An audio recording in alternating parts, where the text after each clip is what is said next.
Teka, sir. Teka, sir. Sir, pwede ba kaya ma-interview saglit? Okay naman, pwede naman.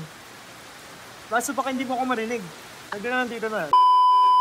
Lagi kita nakikita actually yung mga ginagawa mong interview syempre.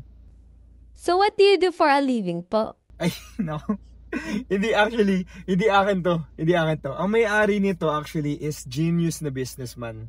So ako nagde-drive lang ako and syempre, parang pinapacheck sa akin yung kotse pagdating sa mga ginagawa. Anong advice niyo po pagdating sa car maintenance? Mahalaga na syempre pumili tayo ng tamang engine oil.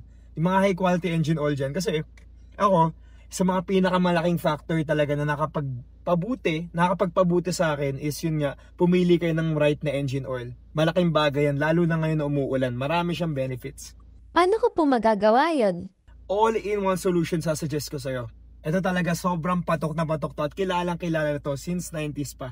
So, ang recommended ko sa'yo, kung gusto mo talaga ma-achieve lahat yun, lalo na ngayong rainy season, is ito nga, piliin mo tong Excelo natin.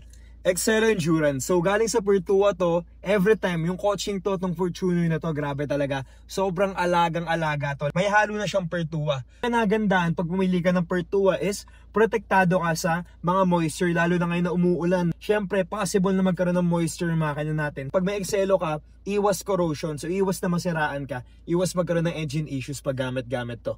Okay, sir. Thank you po. No problem.